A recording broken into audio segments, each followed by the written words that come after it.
11th class business studies का chapter है व्यवसाय का सामाजिक दायित्व एवं नैतिकता, social responsibility of the business and the social ethics. Business का एक व्यवसाय जो है उसका समाज के प्रति क्या जिम्मेवारी है वही हम यहाँ पर डिस्कस करेंगे। तो पहला टॉपिक है इसमें सामाजिक उत्तरदायित्व की विचारधारा या फिर कॉन्सेप्ट ऑफ सोशल ऑब्लिगेशन। एक बिजनेस जो है, व्यवसाय जो है और समाज दोनों एक दूसरे से अभिन्न अंग है। बिजनेस समाज के बिना नहीं चल सकता और समाज बिजनेस के बिना नहीं चल सकता। व्यवसाय की सफलता जो है समाज की सहायता के बिना संभव ही नहीं होती। समाज के प्रति हमारे भी कुछ एक उत्तरदायित्व होते हैं। मतलब ये हुआ कि ग्राहकों, जो हमारे कंज्यूमर्स हैं, श्रमिक हमारे जो वर्कर्स हैं, कर्मचारी हमारे एम्प्लॉय जो हैं, विनियोगकर्ता जिन्होंने हमारी कंपनी में पैसा इन्वेस्ट किया, जिसको हम इन्वेस्टर्स बोलते हैं, उनके प्रति भी हमारे कुछ कर्तव्य होते हैं। तो अगला टॉपिक हमारा इंटरनेशनल, जिसमें बोला गया डेफिनेशन हम देखेंगे।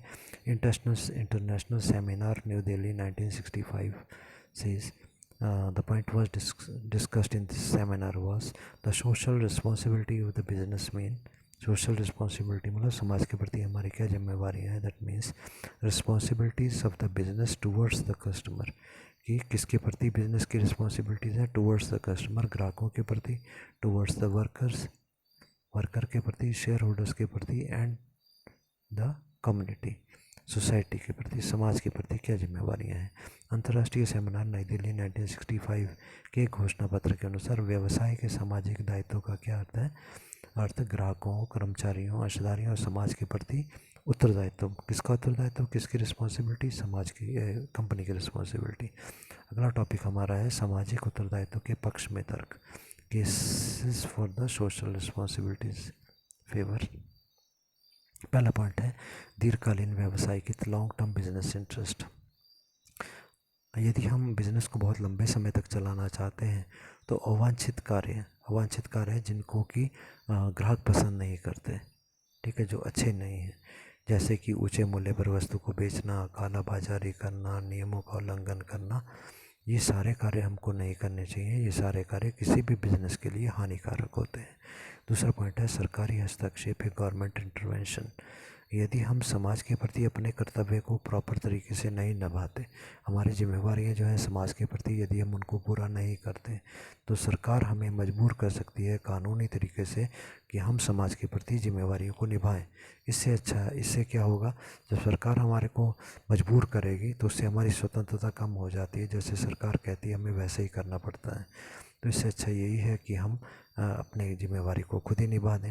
थर्ड पॉइंट है समाज के साधनों का प्रयोग, use of the societies resources या सोशल रिसोर्सेज। तो सामान्यतः हम ये बोलें कि हमारे को जो सामान मिलता है व्यवसाय को, वो समाज से ही मिलता है। जैसे हम बात करें श्रमिक वर्कर्स हमारे पास आ रहे हैं, वो समाज से आ रहे हैं। मैनेजर्स आ रहे हैं, डायरेक्टर आ रहे हैं, समाज से आ रहे हैं। कच्चा माल हमें समाज से मिल रहा है, मशीनें हमें समाज से मिल रही हैं, फ्यूल हमें समाज से मिल रहा है। समाज को ही हम सामान बेच रहे हैं, तो उसके प्रति हमारी कुछ जिम्मेवारियाँ भी हैं, ठीक है। फोर्थ पॉइंट है सार्वजनिक छवि है, पब्लिक इमेज। सामाजिक उत्तरदायित्व पूरा करने वाली जो कंपनी होती है, जो समाज की भी सेवा करती है, उसकी भलाई के बारे में भी सोचती है, उसका मान सम्मान, साख्याति, गुडविल, छवि जो होती है वो बढ़ जाती है कि कंपनी भाई समाज की भलाई के लिए भी काम करती है। तो इससे हमारी गुडविल बढ़ती है, ये संस्था के लिए लाभकारी स्थिति है। अगला है सामाजिक व सांस्कृतिक नियम या सोशल कल्चरल नॉर्म्स। इन नियमों के अनुसार, ठीक है, इन नियमों के अनुसार क्या होता है, हमारे को कुछ कार्य करने पड़ते हैं।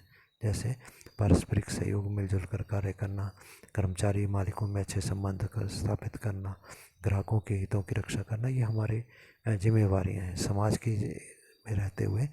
या फिर एक संस्कृति हमारी ये कहती है कि यदि हम समाज से लाभ उठाते हैं तो समाज के प्रति भी हमारी कुछ जिम्मेवारियाँ बनती हैं। 7 पॉइंट है स्वामी के हित की रक्षा करना या फिर फेवरिंग ओनर्स इंटरेस्ट।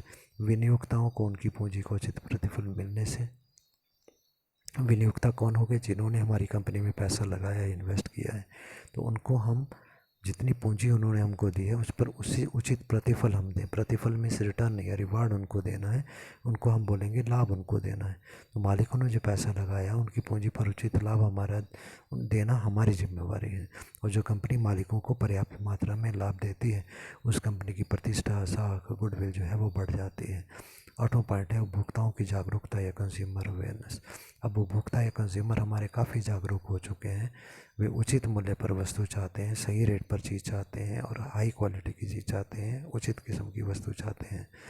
ये जो कंपनी ऐसा नहीं करती, मतलब सही रेट पर वस्तु नहीं देती, अच्छी किस्म की वस्तु नहीं देती, तो उपभोक्ता इकट्ठे हो जाते हैं। संगठित होना मतलब इकट्ठे हो जाते हैं और फिर हमें ऐसा करने के लिए वो बाध्य या मजबूर कर सकते हैं। अगला पॉइंट हमारा अर्थव्यवस्था के विकास में सहायता मिलती है। Helpful in the growth of the economy. पूरे देश का विकास या अर्थव्यवस्था का विकास जो है वो हो पाता है यदि कंपनी भी उसमें योगदान देती है। अगला पॉइंट हमारा है ग्राहकों के हितों की रक्षा करना, to take care of the consumer interest. हमारे को ग्राहक जो हमारे हैं उनके भी हितों की रक्षा करनी है, उनके लाभ के लिए कार्य भी करना है। और अगला पॉइंट हमारा आ गया श्रमिक कर्मचारी वर्ग को संतुष्टि का ध्यान रखना, to satisfy labour employee force. हमारे पास जो कर्मचारी कार्य करते हैं उनको संतुष्ट करना हमारी जिम्मेवारी है। यदि वो खुश होंगे, संतुष्ट होंगे तो वो अच्छे ध्यान मन लगा कर कार्य करेंगे, उस संस्था का विकास होगा। यदि वो असंतुष्ट है तो अच्छे तरीके से वो कार्य नहीं करेंगे। अगला है नैतिक मूल्यों में वृद्धि या फिर to promote the ethic values. नैतिक मूल्य मतलब जो समाज में रहते हुए सही चीज़ें हैं उनका पालन हम करें। समाज में रहते हुए हमारे को समाज की भलाई के लिए कार्य करना है।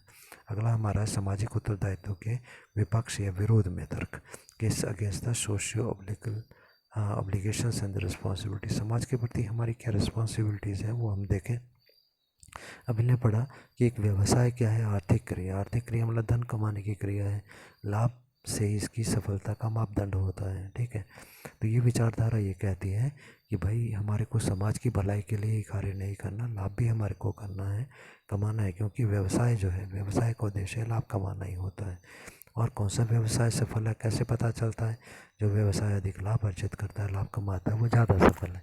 तो पहला पॉइंट इसमें आ जाएगा व्यवसायिक मूल्यों का प्रभाव, effect of the business values.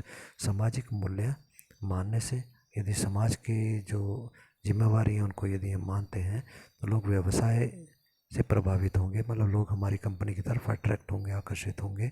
फिर व्यवसाय उस स्थिति में अधिक लाभ कमाएगा। जिस बिज़नेस में लोगों का ज़्यादा विश्वास है, जिस पर लोग ज़्यादा विश्वास करते हैं, उसकी वस्तु ज़्यादा बिकती है और वो ज़्यादा लाभ कमाता है। अगला पॉइंट है व्यवसाय के उद्देश्यों के विरुद्ध, कॉन्ट्राडिक्टरी और contrary to the objective of the business.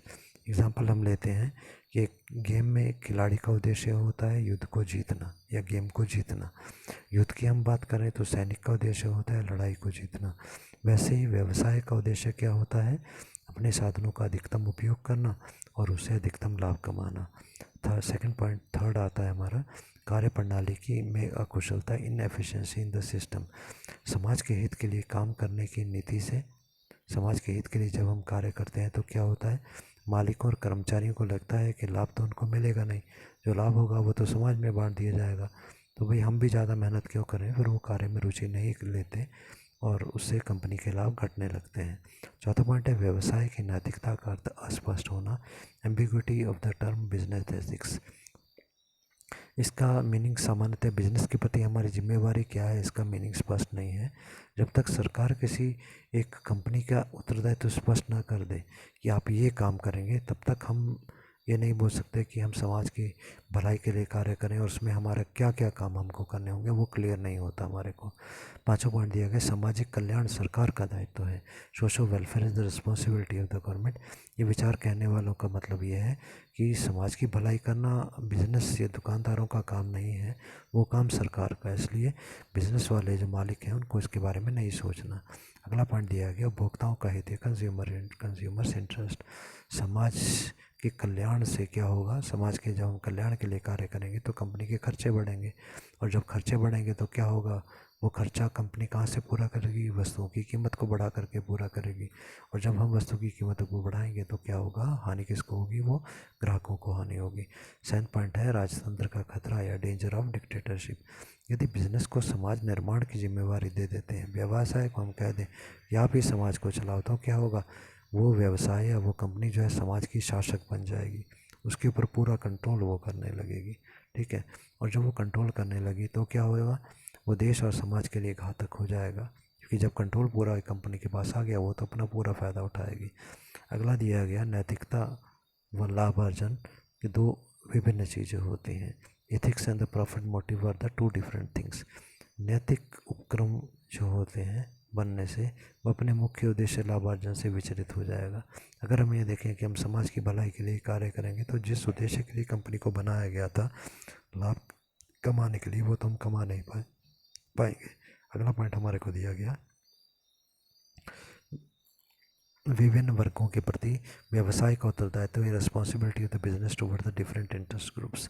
अलग अलग व्यक्ति जो हैं उनके प्रति एक समाज की क्या जिम्मेवारी है। तो पहला हम देखेंगे व्यवसाय का स्वयं के प्रति उत्तरदायित्व, responsibility of the business towards itself. सबसे पहले हमारी जिम्मेवारी अपने बिजनेस के प्रति क्या है, जिस लक्ष्य के लिए व्यापार शुरू किया गया उस लक्ष्य को हम कितना प्राप्त कर सकते हैं। तो पहला है जिस उद्देश्य को लेकर व्यापार प्रारंभ किया गया उसे पूरा करने का प्रयास करना, to achieve the target of the business for which the business was established.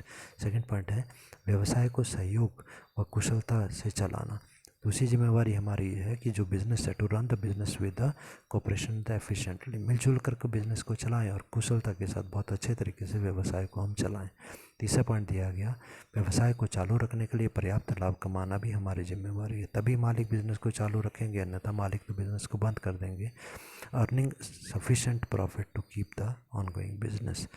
अगला पॉइंट है वस्तुओं और सेवाओं का उत्पादन ग्राहकों की इच्छा अनुसार व आवश्यकता अनुसार करना, producing goods as per desire and the need of the consumers. जो ग्राहक चाहते हैं वैसी ही या उसी प्रकार की वस्तुओं का निर्माण हम करें। अगला है एकाधिकार को समाप्त करना, रिमूविंग मोनोपोली। मोनोपोली एकाधिकार की बात हम करें तो वो हमारे को समाप्त करना होगा, उसके अनुसार हमको कार्य नहीं करना है क्योंकि उससे समाज को हानि होती है। अगला पॉइंट है शोषण की प्रवृत्ति को समाप्त करना, removing the nature of the exploitation. शोषण की प्रवृत्ति नहीं होनी चाहिए। ये शोषण मतलब लोगों को लूटना, ग्राहकों को ठगना इत्यादि, ये कार्य हमें नहीं करने हैं। अगला है वस्तु की उचित किस्म व उचित मूल्य बनाए रखने के लिए प्रतिस्पर्धा करना, making competition to maintain the proper quantity and the price of the product. जो अच्छी क्वालिटी की वस्तु हम बना कर दें लोगों को, समाज को, और उसका प्राइस जो है वो भी ज़्यादा ना हो, उसके लिए हम कंपटीशन करें आपस में कि कैसे हम अच्छी से अच्छी वस्तु बनाएं। अगला है व्यवसाय के आधारभूत सिद्धांतों का पालन करना चाहिए, basic principles of the business to be followed. सामान्य सिद्धांत जो व्यवसाय के होते हैं, थोड़ा लाभ कमाना, थोड़ा समाज की भलाई के लिए कर्मचारियों को पर्याप्त लाभ देना, मालिकों को लाभ देना इत्यादि, सामान्य सिद्धांतों का पालन भी हमारे को करना चाहिए। अगला हमारा पॉइंट है, सेकंड पॉइंट है अंशधारियों के प्रति उत्तरदायित्व, responsibility toward the share holders. अंशधारी या शेयर होल्डर कौन है? कंपनी के मालिक हैं जिन्होंने की कंपनी के शेयर्स को खरीदा और उसमें पैसा लगाया। इनके प्रति बिजनेस की क्या जिम्मेवारी है? पहला, अंशधारियों की विनियोजित पूंजी को सुरक्षित रखना, to protect the invested capital of the share holders. Share holders ने जो पैसा लगाया, अंशधारियों ने जो पैसा हमारी कंपनी में लगाया, वो डूबना नहीं चाहिए, उसको सुरक्षित रखना हमारी जिम्मेवारी है।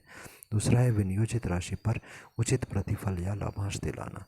जिन्होंने पैसा हमारी कंपनी में विनियोजित किया, इन्वेस्ट किया, उनको पर्याप्त मात्रा में लाभांश या रिटर्न मिलना चाहिए, to provide the proper return और the dividend to the investors on their invested amount. Third point हमारा है कंपनी की संपत्ति की सुरक्षा एवं विकास करना, to protect and development the companies assets. जो कंपनी की संपत्तियां हैं उनको सुरक्षित रखना और विकास करना मतलब उनको और ज़्यादा बढ़ाना।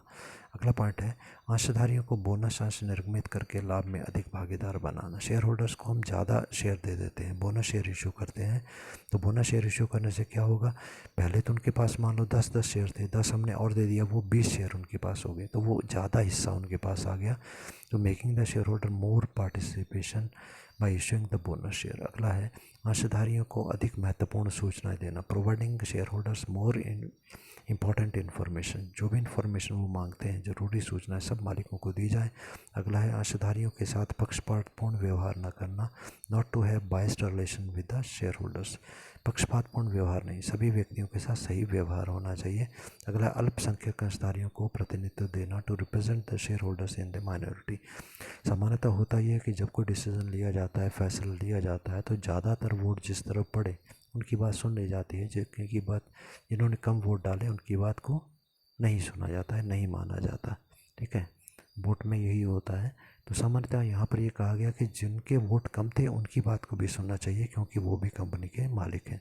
अगला अंशधारियों को अतिरिक्त लाभ में हिस्सा देना, to provide extra profit to the share holder. Share holders को अगर कुछ एक्स्ट्रा प्रॉफिट बचता है तो वो भी लाभ में उसमें हिस्सा उनको दिया जाना चाहिए, क्योंकि ये मालिक होते हैं। अंशधारियों के ट्रस्टी के रूप में कार्य करना, to work as trustee on behalf of the share holder. Trustee वो व्यक्ति होता है जो हमारी धनराशि को सुरक्षित रखता है, संभाल कर रखता है, रिप्रेजेंटेटिव होता है हमारा। उसके बाद में थर्ड टॉपिक पर आते हैं। थर्ड टॉपिक हमारा है उपभोक्ताओं के प्रति उत्तरदायित्व, रिस्पॉन्सिबिलिटीज टुवर्ड द कंज्यूमर। ग्राहकों के प्रति हमारी क्या जिम्मेवारी है? पहला, सभी वर्ग के उपभोक्ता या ग्राहकों की आवश्यकताओं को उनकी क्रय शक्ति के अनुसार वस्तुओं और सेवाओं का निर्माण करना। To manufacture the goods as per the requirement and the buying capacity of all the categories of the consumers। हमने ये बोला कि जितने सभी वर्ग के उपभोक्ता, जिसमें सभी वर्ग या ग्रुप्स कौन से हो गए? गरीब ग्राहक हो गए, मध्य श्रेणी के ग्राहक हो गए, अमीर ग्राहक हो गए, ठीक है। इनकी आवश्यकताओं को पूरा करना, ठीक है। और कैसे पूरा करना? कि जिस उनकी जितनी क्रय शक्ति है, खरीदने की जितनी उनकी क्षमता है, उसके अनुसार वस्तुएं हम बनाएं। गरीब लोगों के लिए सस्ती वस्तुएं बनाएं, अमीर लोगों के लिए महंगी वस्तु बनाएं, मध्यम श्रेणी के लिए मध्यम रेट की वस्तुएं बनाएं। बी पॉइंट हमारा है ग्राहकों को माल की उत्तम प्रमाणित किस्म की वस्तुएं उपलब्ध करवाना। To provide the best quality of the standardised goods to the consumers. अच्छी क्वालिटी की प्रमाणित वस्तुएं कौन सी होगी? शुद्ध वस्तुएं होने, उपयोगी होनी चाहिए, मिलावट रहित होनी चाहिए, ताज़ी वस्तुएं होनी चाहिए और टिकाऊ वस्तुएं होनी चाहिए। हम दें। सी पॉइंट है वस्तुओं और सेवाओं को उचित मूल्य पर उपलब्ध करवाना। Providing goods at the reasonable rate. ग्राहकों को वस्तुएं जो हैं उचित मूल्य पर उपलब्ध करवाएं, न केवल वस्तुएं बल्कि सेवाएं भी, सर्विसेज भी।